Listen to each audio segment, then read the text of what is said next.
This is God's economy, where together we learn to live beyond the world's systems. I'm your host, Rick NIEMI. Today we're talking about faith over fear. What's really driving our choices? What's driving our decisions? If you think about it, and a lot of times I would use love versus fear, to be honest with you, because I think most people make decisions for love of something or from fear of something. They're afraid of something. But in this case, we're trading love out for faith. Okay, faith versus fear. Um, the opening statement is like, okay, it could be like men call it wisdom, but is it really wearing a mask? I mean, what I'm saying is that uh, we're hiding behind our fears and we're making decisions out of fear, and we're calling it wisdom. That we're not doing this or we're not doing that because we have wisdom that we shouldn't. When it's true, what the truth is that there's some fear involved there. What the world says is just play it safe, like why do you need to take those risks? Or there's a lot of, you don't need to do that. You don't need to follow your heart. You don't need to follow what God's putting on your heart, the faith that He's putting out there for you. But God's economy truth tells us that faith moves first. Faith moves first. Fear keeps men stuck, though. Fear keeps people stuck. So when we're afraid of something, think about something in your life right now that you're afraid of. I'll give you one I'll talk about mine. When I was younger, I had less to lose. Now that I'm older, man, I have everything to lose. What? A good marriage. The opportunity that I still have the respect and admiration of my children, friendships, my business. I had been I have had fears about losing my business. The more that you get, the more afraid that you might have, the more fear that you might have. But I had to surrender that fear. Oh, I'm not gonna. And so Hilda would say, "Oh, it's going really well right now. It's going so good. When is it going to not go well?" I'm like, "No, let's not think like that. We're not affirming that. We're not speaking. We're speaking life.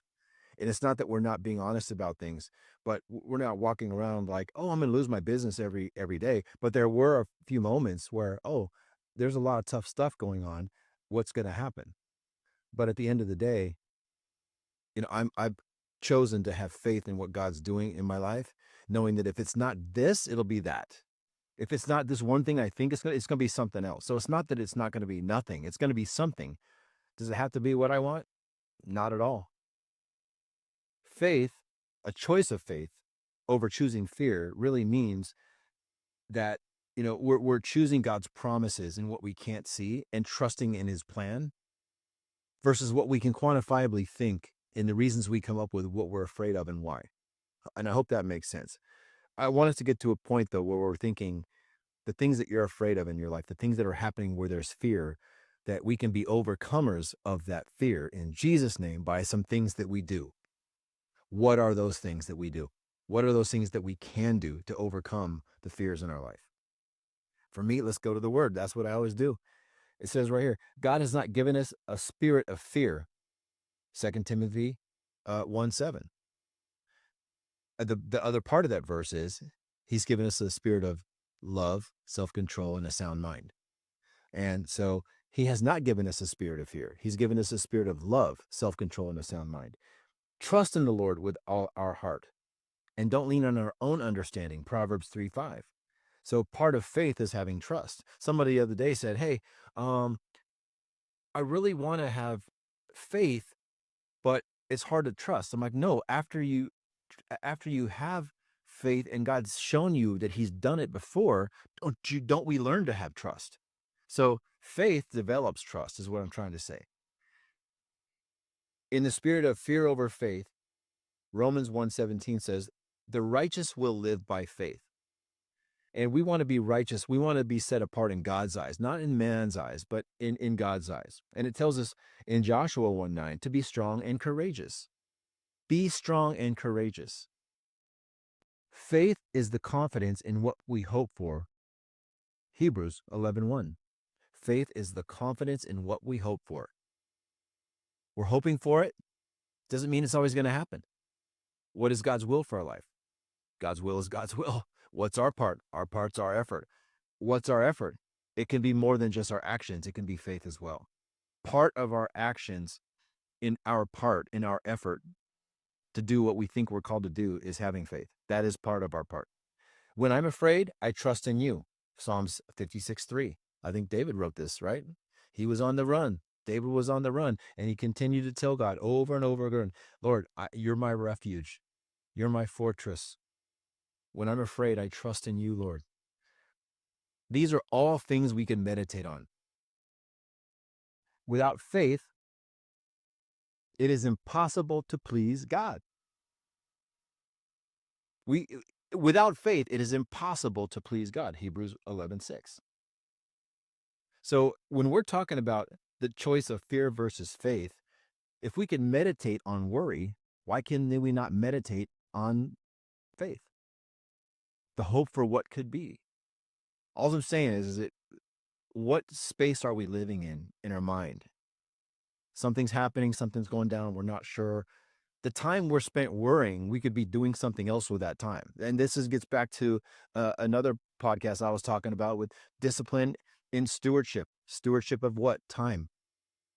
We could also be talking about disciplining our mind. Part of this is disciplining our mind. If we're going to make a choice to be faithful and not fearful, that's a part of building up the discipline muscle of faith versus canceling the discipline muscle of fear. And listen, I'm not saying that we shouldn't have some fear. It says in the word Jesus was afraid, but he didn't sin when he was afraid. That's the point. And so that's the whole point of this, is that to when we have those thoughts, when we have those concerns, that we can take all of this to the Lord and give him the burdens of our heart. Faith moves because God is faithful. I always tell people, God is who you say that he is. So who is he? Is he a faithful God or is he not a faithful God? Is there goodness, grace, and mercy from this God that's our God? Or is there just condemnation and guilt, which is not from the Lord? So everyone actually does get to be right. If your God is faithful, then he is. If you say that he's not, then he's not. It's a choice. The takeaway is that let's develop the muscle of faith. Let's develop the muscle of faith through the trust that we have, and that you can see how trust and faith will work together hand in hand in a tangible way, that you'll be able to quantify God's goodness, and that you can see that you have a hope, you have a future, and he's got it all taken care of. I think once you see this a couple of times, then we start to understand the economy of God and how God's economy plays out in why faith matters. Faith actually matters. So it's not that we're not going to have fear. We're still going to have some fear, but we're going to place our fear where it belongs, at the feet of Jesus. We're going to place that fear at the feet of Jesus, and we're going to make a decision to have faith even when we can't see everything that we need to see, to trust him. That is going to activate and motivate the heart of God on your behalf. So I'll leave you with this prayer. Father, today I pray that with this audience and myself, we replace fear with faith. Help us move when you speak. Help us trust in your plan for us. Help us rely on the plan that you have set for us. And even though we don't have all the answers, that we're going to have hope and trust in what you have for us. In Jesus' name. As always, thank you for spending time with me. Like and subscribe, and follow me on my other platforms.